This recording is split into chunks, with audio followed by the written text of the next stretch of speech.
Ladies and gentleman, ಪ್ರತಿ ಬಾರಿಯೂ ದಕ್ಷಿಣ ಭಾರತದ ಬಿಜೆಪಿಯ ಭೀಷ್ಮ ಯಡಿಯೂರಪ್ಪ ವಿರುದ್ಧವೇ ಬುಸುಗುಡ್ತಾ ಇರುವಂತಹ ಯತ್ನಾಳ್ ಈ ಬಾರಿ ಅಸಲಿ ಆಟ ಆಡೋದಕ್ಕೆ ಆರಂಭ ಮಾಡಿದ್ದಾರೆ.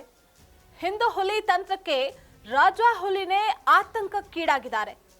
ಹಾಗಾದ್ರೆ ಈ ಬಾರಿ ಯಡಿಯೂರಪ್ಪ ವಿರುದ್ಧ ಯತ್ನಾಳ್ ಮಾಡಿರುವಂತಹ ಆ ಸ್ಫೋಟಕ ತಂತ್ರವಾದ್ರೂ ಏನು?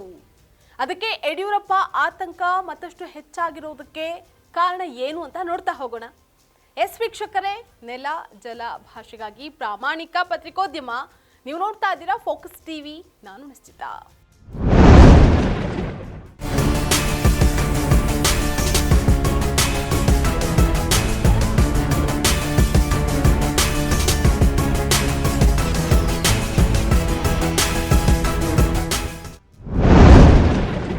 ರಾಜಕಾರಣ ಅಂತ ಅಂದ್ರೇನೆ ಹಾಗೆ. ಇಲ್ಲಿ ಯಾರು ತಂತ್ರಗಾರಿಕೆಯನ್ನ ಚೆನ್ನಾಗಿ ಮಾಡ್ತಾರೋ ಅವರೇ ಇಲ್ಲಿ ರಾಜ. ಯಾರಿಗೆ ತಂತ್ರಗಾರಿಕೆಯನ್ನ ಮಾಡೋದಕ್ಕೆ ಬರುತ್ತೋ ಅವರಿಗೆ ಇಲ್ಲಿ ನೆಲೆ ಇರುತ್ತೆ. ಆದರೆ ತಂತ್ರಗಾರಿಕೆ ಮಾಡದೆ ಹೋದ್ರೆ ಅಂತಹವ್ರಿಗೆ ಹಿಡಿತ ಸಿಗೋದಿಲ್ಲ. ಎದುರಾಳಿ ಏನು ತಂತ್ರ ಮಾಡ್ತಾನೋ ಅವ್ರಿಗೆ ಪ್ರತಿತಂತ್ರವನ್ನ ಮಾಡಲೇಬೇಕಾಗತ್ತೆ. ನಾನೇನು ಕಡಿಮೆ ಇಲ್ಲ ಅನ್ನುವಂಥದ್ದನ್ನ ತೋರಿಸ್ಲೇಬೇಕಾಗತ್ತೆ. ಈಗ ಅಸಲಿ ವಿಷಯ ಏನಪ್ಪಾ ಅಂತ ಅಂದ್ರೆ, ಹಿಂದೂ ಹುಲಿ ಯತ್ನಾಳ್ ರಾಜ ಹುಲಿ ಯಡಿಯೂರಪ್ಪ ವಿರುದ್ಧ ಗುಡುಗಿ ಸಾಕಾಗಿ ಹೋಗಿದ್ದಾರೆ. ಈಗ ತಮ್ಮ ತಂತ್ರಗಾರಿಕೆಯನ್ನ ಬದಲಾಯಿಸೋದಕ್ಕೆ ನಿರ್ಧಾರ ಮಾಡಿದ್ದಾರೆ.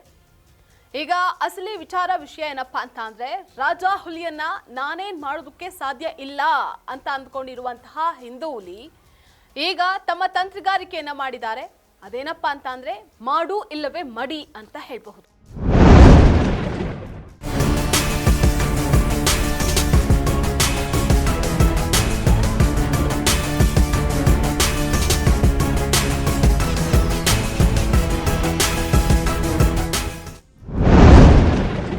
ಎದುರಾಳಿ ಯಡಿಯೂರಪ್ಪ ಅವರನ್ನ ತಡೆಯೋದಕ್ಕೆ ಆಗದಂತಹ, ಬಿಜೆಪಿಗೆ ವಾಪಸ್ ಆಗೋದಕ್ಕೆ ಆಗದಂತಹ ಯತ್ನಾಳ್ ಈಗ ತಮ್ಮದೇ ಜೆಸಿಬಿ ಪಕ್ಷವನ್ನ ಸ್ಥಾಪಿಸಿ ಸ್ಟ್ರಾಂಗ್ ಮಾಡೋದಕ್ಕೆ ತಂತ್ರಗಾರಿಕೆಯನ್ನ ಮಾಡಿದ್ದಾರೆ. ಹಿಂದೂ ಮತಮಂತ್ರದ ಮೂಲಕವೇ ತಮ್ಮ ಕನಸನ್ನ ನನಸು ಮಾಡಿಕೊಳ್ಳೋದಕ್ಕೆ ಯತ್ನಾಳ್ ಪ್ಲಾನ್ ಮಾಡಿದ್ದಾರೆ ಅಂತ ಹೇಳಲಾಗ್ತಾ ಇದೆ. ಉತ್ತರ ಕರ್ನಾಟಕದಲ್ಲಿ ಜೆಸಿಬಿ ಕೋಟೆಯನ್ನ ಭದ್ರಕೋಟೆ ಮಾಡಿಕೊಳ್ಳೋದಕ್ಕೆ ತಂತ್ರಗಾರಿಕೆ ಮಾಡಿದ್ದಾರೆ. ರಾಜಕೀಯ ಅಸ್ತಿತ್ವಕ್ಕಾಗಿ ಹಿಂದೂ ಅಸ್ತ್ರ ಬಳಸೋದಕ್ಕೆ ಮುಂದಾಗಿದ್ದಾರೆ. ಇದಕ್ಕಾಗಿ ಅವರು ಬಾಗಲಕೋಟೆಯಲ್ಲಿ ಶಿವಾಜಿ ಜಯಂತಿ ಆಚರಣೆ ಮಾಡಿದಂತಹ ಸಂದರ್ಭದಲ್ಲಿ ಆದಂತಹ ಘಟನೆಯ ಅಗ್ನಿ ಜ್ವಾಲೆಯನ್ನೇ ಬಳಕೆ ಮಾಡಿಕೊಳ್ಳೋದಕ್ಕೆ ಮುಂದಾಗಿದ್ದಾರೆ.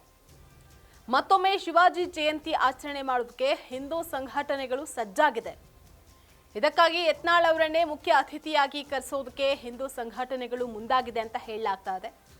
ಯತ್ನಾಳ್ ಅವ್ರಿಗೂ ಪುಟಿದೇಳೋದಕ್ಕೆ ಇದೇ ಉತ್ತಮ ವೇದಿಕೆ ಆಗುತ್ತೆ ಅಂತ ಹೇಳಲಾಗ್ತಾ ಇದೆ.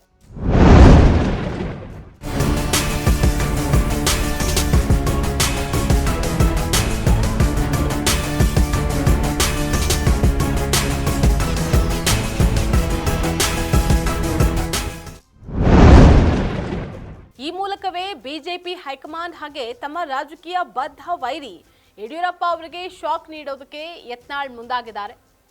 ಇದಕ್ಕೆ ಅಂತ ಮಹಾತಂತ್ರವನ್ನ ರೂಪಿಸಿದ್ದಾರೆ.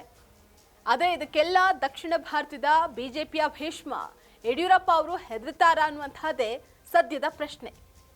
ಇದಾಗಿತ್ತು ಇವತ್ತಿನ ಫೋಕಸ್ ಸ್ಪೆಷಲ್ ಸ್ಟೋರಿ. ನೆಲ ಜಲ ಭಾಷೆಗಾಗಿ ನೋಡ್ತಾರೆ ಫೋಕಸ್ ಟಿವಿ.